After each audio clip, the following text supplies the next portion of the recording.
Hello there! Would you look at this sunshine? Well, I guess you can see it shining on me. Well, what I'm going to do today is I'm going to show you everything I know so far about a radial drill. And the radial drill is the machine I have the least experience.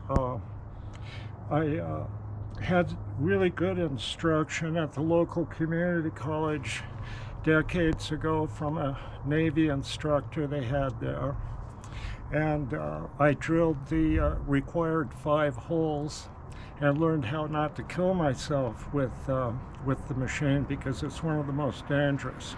And I'm gonna, as we go along, I'm gonna talk about the dangers, because I like not to get in danger. So let's have a look inside. I'll get it unhooked here. And here we are. And let me see, I'm going to have to kind of get back here. Now, that white stuff is lithium spray grease. See, I coated everything for the winter storage out here, and it comes off. But these radial drills, if you look at early ones, do some research on it, which is fun to do if you're going to buy one of these things, or like find this thing. Let me stand back here. Find this thing. You see on that head there? I probably should have put it on wide angle, but we can look at it like this. And I'll do some detail and show some differences and something to look for. Before I got this out of the junkyard, I paid $1,500 for it. The drill could be considered shot, but these tables are valuable. These tilt tables are perhaps worth more than a drill without one. So that's kind of how that happened, and just one thing led to another. I kind of got myself into a trap here.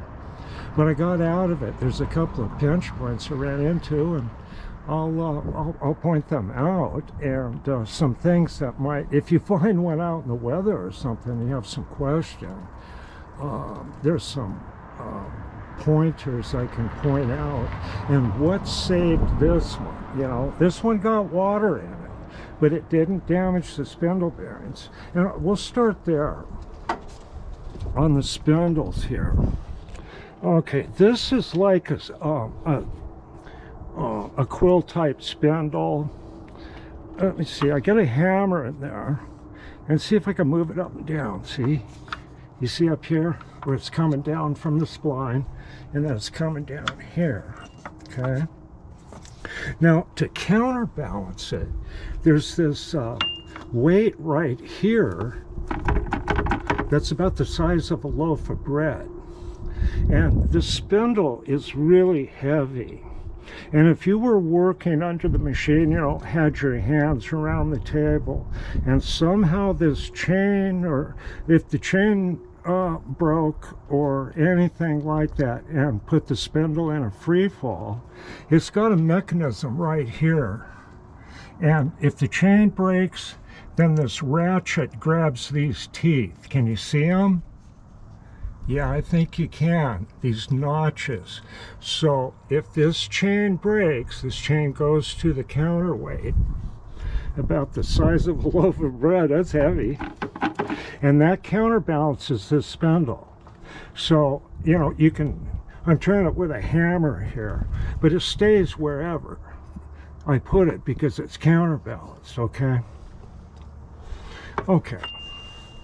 Now, this is the feed section here, and this old drill press only has 4 speeds, and I'll get that right there.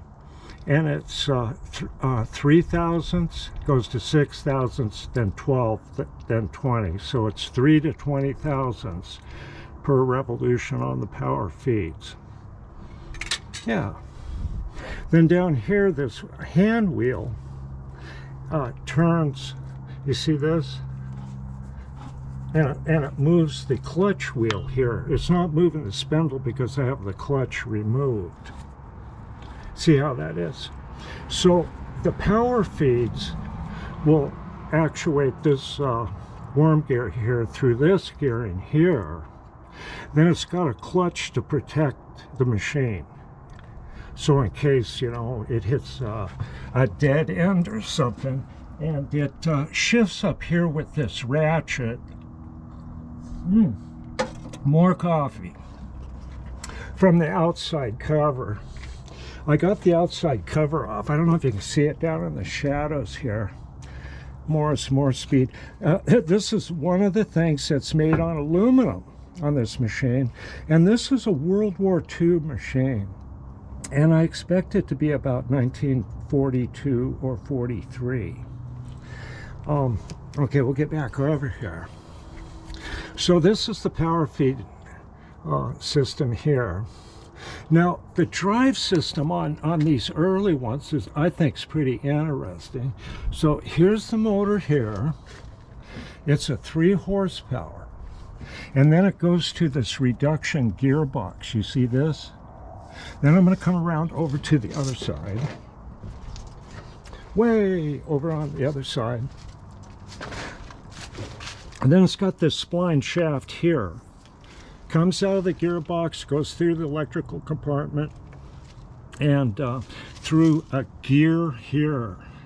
And this is what almost hung me, one of the things, because this was rusted in place, and it took forever to heat and cool and pull my hair out and everything. But after a long time, it came loose, and that was the final problem.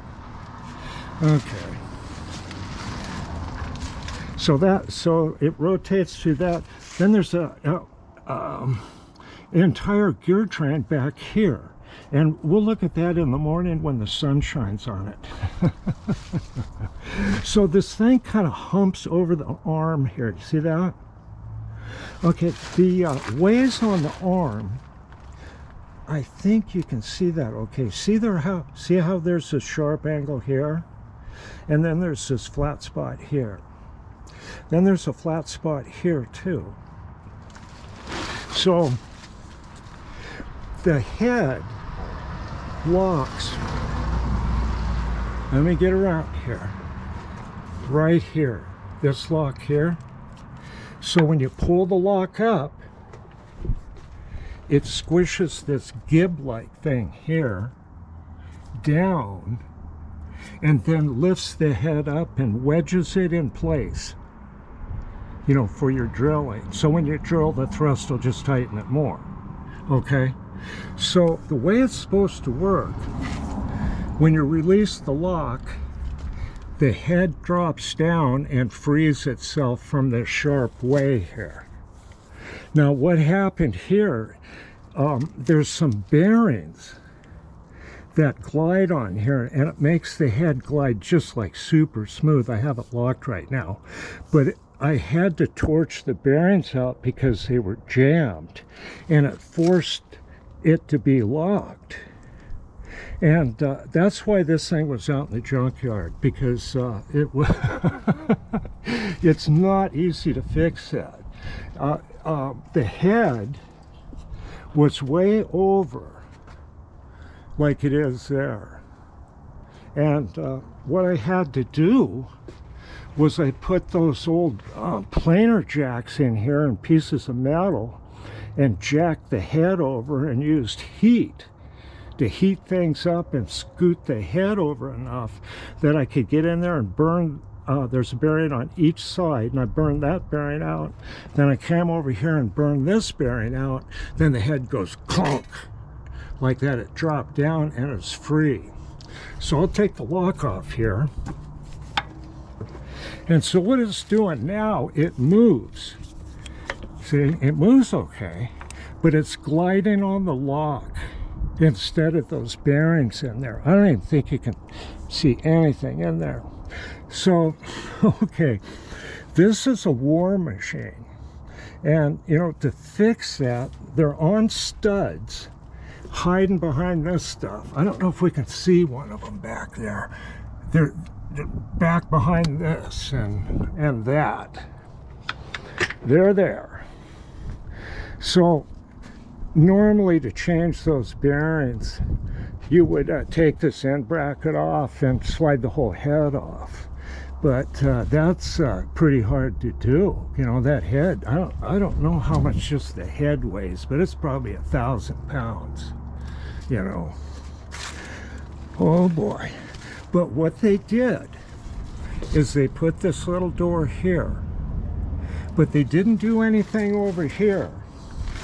So I'm going to have to cut a hole where that door is and get to those bearings.